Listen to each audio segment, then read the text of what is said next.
Coming up next on Artist on Record, here's another clip of Artimus Pyle of LYNYRD SKYNYRD. October 20th, we got to play the Grand Ole Opry, which, you know, I'm a rocker, man. I'm a rocker. I love jazz. I love country. I was raised in Kentucky and Tennessee. I love country. Patsy Cline, give it to me all day. But your drumming is such a rocket. It's, man, come on. Your drumming is rock and roll. It's. Yeah. I know. I listened to it. I played to you. And so, to your point, I got a great drum sound, the Nashville drum sound, right? But in Nashville, drummers aren't really allowed to. You know, they tell them, okay, you're playing on this new track, you know, for Billy Bob front porch guy or something, you know, but don't play any rolls, you know. So I had the best of both worlds because I'm playing Skynyrd music in honor of Bob Burns, the original drummer. Of course. I'm embellishing on Bob and my parts that I wrote with the band, you know. So I'm able to actually play, and I get this big fat drum sound that Kent Wells got me. So that was a plus. That was a good thing. I got to ask you, let me ask you, when you got into Skynyrd and you approached the songs from what Bob did, how did you approach those tunes? Well, you know, I have to respect what Bob did before me, but Bob was I say he was you know, Al Cooper got him that incredible drum sound, the warm and fuzzy sound. I think he really came off as a session drummer, like a Ringo Starr. Mm-hmm. You know, not all fancy schmancy like I play. You know, I like to throw in those chops, but Bob had chops, and you know, I don't think Bob ever got as much credit as he should have gotten playing on Pronounced and Second Helping long before I came. And then I played on Nothing Fancy, and I wasn't satisfied with my drum sound.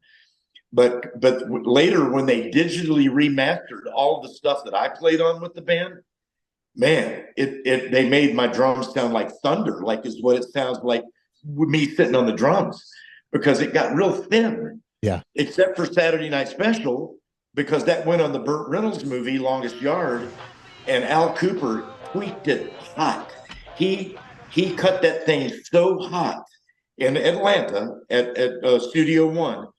Saturday Night Special, he cut that thing so hot that by the time it got onto the movie soundtrack, it wasn't watered down.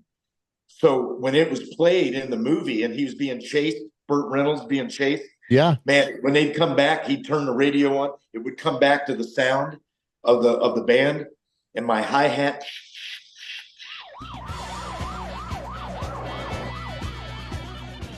you know, it was hot. So Bob was always, you know, I can never give Bob enough credit. I love Bob. Bob was actually in my band now, our band, APB. He was second drummer, but he'd come out and play 4 or 5 songs because he still had medical issues. Mm-hmm. But he loved this band. He loved the way my guys, you know, all of us get together and play. He loved it. And so he would be proud of this effort. And the last thing I heard from Gary Rossington in a text before we lost him, he said, Artemis, so glad to hear from you. I love Dolly's version of Freebird. I played on it. It sounds great. The whole track sounds great. I know that Ronnie and the whole band up above would be saying, yeah, man, go, and everything. He really gave some, he said, it makes me, Gary said something that was so out of character for him. He said, it makes me dream. It makes me realize that it's all a dream, and then it's kind of waxing philosophical. But he said, Artemis, I love you. I love your family, because he knew my sons and my wife, Patricia, that's portrayed in the movie. You saw Patricia portrayed.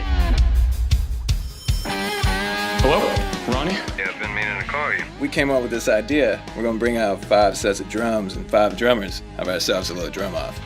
What's going on? I gotta go to Atlanta, baby. Atlanta? Yeah, trying out for Skynyrd. And so you know, he said, I love you. I love your family. I can't wait to see you.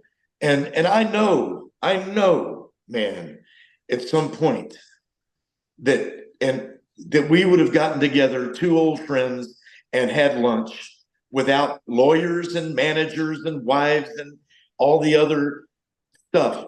We would have gotten together as two old friends, and that would have happened.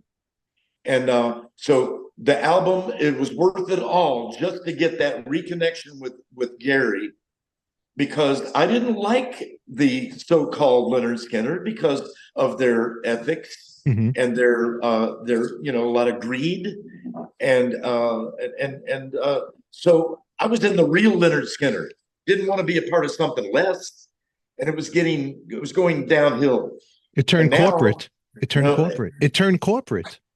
It's very corporate. It is corporate. You're right, man. We've gone Taco Bell.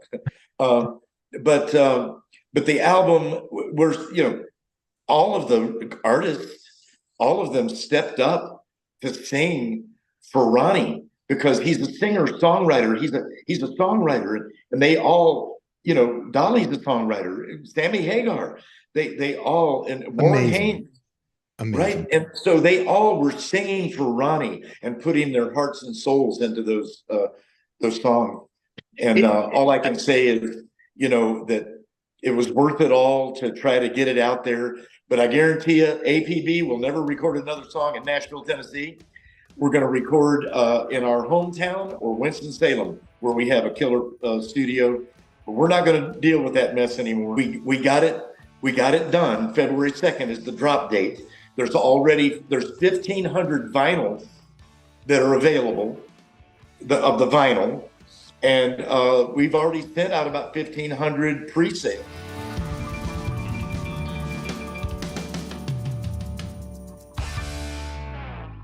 Tell you something.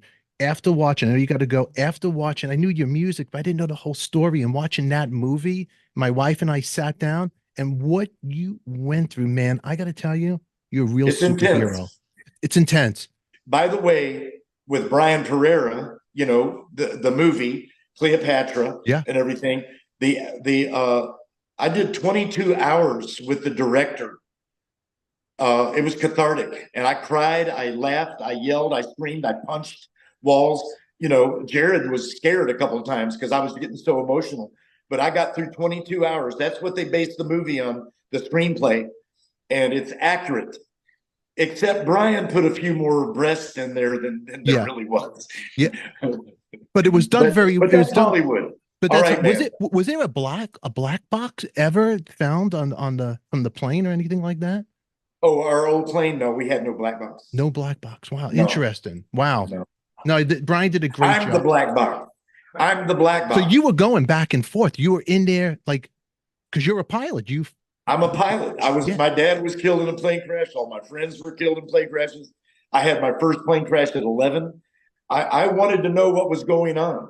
I flew that plane. I flew the one we had before that belonged to Jerry Lee Lewis. Wow. And it was a Convair 560 jet prop with Rolls-Royce engines. But all right, email us and call me. We'll do a part 2 for sure. Hey, Artimus, thank you, everybody watching. Click on the links. Order it now. Right now, Anthem is out. Artimus, you're beautiful.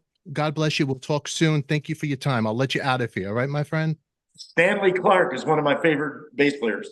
And James Jameson, those two. Come on, man. The funk. All right, buddy. Bye. Call me. I will, for sure. Make sure you check out our links down below and order Anthems, honoring the music of LYNYRD SKYNYRD by the Artimus Pyle Band. And while you're here, subscribe, hit the bell to be notified, and click on the box you see that pops up on your screen.